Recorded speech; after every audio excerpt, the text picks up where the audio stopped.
Yeah, been a while since we've done one of these, hasn't it?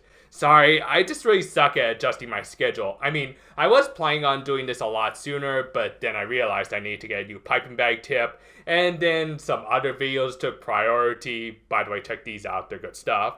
But still, now that the busy season's over, I should be able to crank out these videos a little bit quicker. Nonetheless, let's just get right into tackling probably the most technically challenging of the sweets we've made so far with Yukari's cat macarons.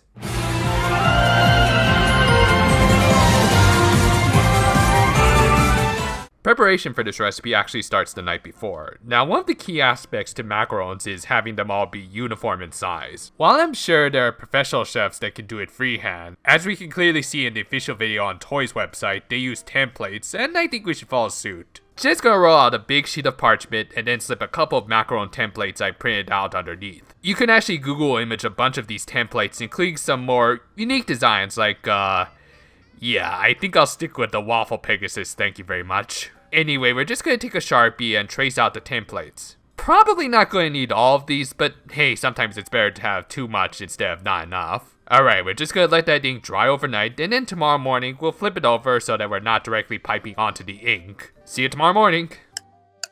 Ah, what a nice sleep. Oh, and would you look at that, somebody conveniently laid out all of our ingredients for us. Let's see, we've got 1 egg white, 30 grams of caster sugar, some purple gel food coloring, 40 grams of almond flour, and 40 grams of confectioner sugar. Now, originally, I was just going to use plain old liquid food coloring, but then I read somewhere that this stuff tends to dilute your batters, which is the last thing you need for a recipe where air content is essential. So we're sticking with the gels, and I guess I'll save this stuff for, I don't know, Easter or something. For now though, we're just going to throw the egg white into a bowl and then introduce it to our old friend, the hand mixer. Whip until soft peaks start to form, and then slowly add in the caster sugar. Don't dump it all in at once unless you like the idea of having sugar all over your nice counter. I don't judge.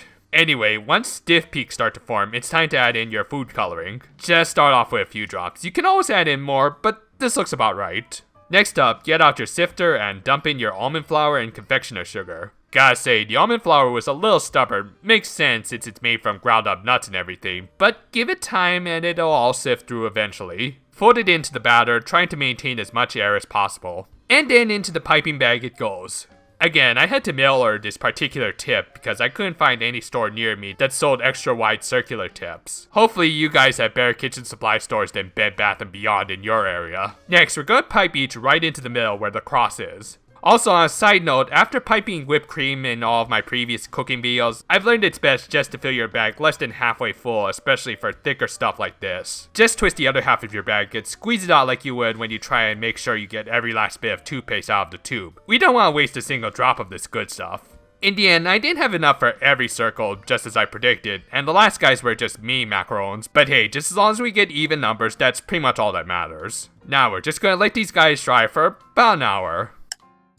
An hour later, and these guys have dried up nicely, so they're going into a 325 degree oven, but I'm not walking away because I gotta do something in about 2 minutes. Just gonna play some FGO, and 2 minutes later I'm gonna turn off the oven and open up the door.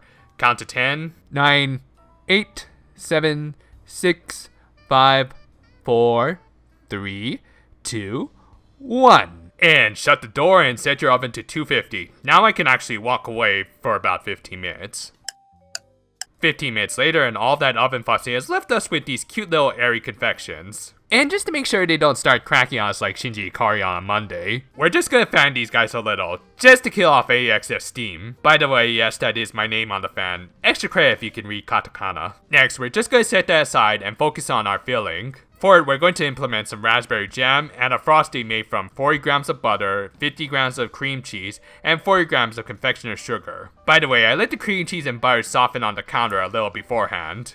Though the stupid stuff still gave me problems. No matter, we're just gonna mash up the butter and sugar together first, and then incorporate the cream cheese, which went in a lot easier, thankfully. Good. Now, since this is a much smaller amount of ingredients than usual, and I don't feel like breaking out the hand mixer again, I'm switching over to my stick mixer. After I soften up this mixture a little more. There we go, much better. Now, I just set aside a little extra frosting for later and colored the rest with some magenta gel food coloring that I forgot to break out earlier when I was listing the ingredients. Oops. I had just enough to make this stuff look like, I don't know, Hostess snowballs or something. I like snowballs. I hate coconut, not the taste, the consistency. And into another piping bag this stuff goes, this time with a mini star tip at the end. Next up, we're going to spread half of the macarons with raspberry jam, and then pipe on the frosting on top of the jam. Top them with their unfrosted halves, and we're pretty much done. Could just eat these as is. Though, for the sake of this video, I'm just going to pick out the nicest looking one of this bunch and give it the special decoration treatment. Which, of course, involves using the worst writing tool on the planet. So start by testing out your pen by drawing a tail on the plate. This key has a rather skinny tail. It must not eat enough. Next, we're going to use the pen to give it some funny looking eyes and nose. And last, we're going to give her some ears and a crown using the reserved frosting. Now, since my piping bag was full of pink stuff at the moment, and I didn't feel like using another bag just for one decoration job, I instead just used a chopstick to plop on some ears and a cute little crown. Now, as I'm recording this, I realized I forgot to give her whiskers, but quite frankly, I was done dealing with that stupid pen, and even without them, the key still looks cute. Though, how does she taste? Gotta say, even though I've never had macarons before, I think I've become a fan. The inside is hollow, but that just makes the outside super crisp and tasty. The frosting is simple, but the raspberry jam brings it all together. Seriously, after I record this, I bought another jar of raspberry jam as it had become my choice spread for toast. Overall, while this was a tricky recipe, it did deliver something pretty elegant and pretty damn tasty. The main thing I took away from this recipe was the fact that making macarons are a good way of honing your basic baking skills. Piping the batter was definitely the trickiest part, as you do want to try and make them as even as possible so that you can sandwich them properly. That and figure out the right amount of food coloring. You want enough to make them look pretty, but you also don't want to over dilute them. There are a lot of factors that may lead to some screw ups. But again, thanks to the Precure recipes being very scarce with their ingredients, you don't have to worry about wasting too much if you happen to mess up. This almond flour was like 13 bucks, so I'm glad I didn't have to use a lot of it all at once.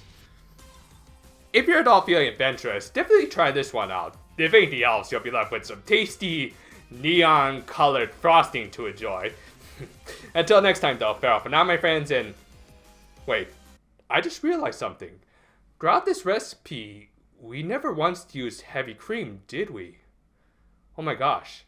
We actually stumbled upon a recipe in Kirakira Precure that doesn't involve whipped cream at all. Hallelujah, folks! Hallelujah. Whatever. The next recipe is going to involve it anyways.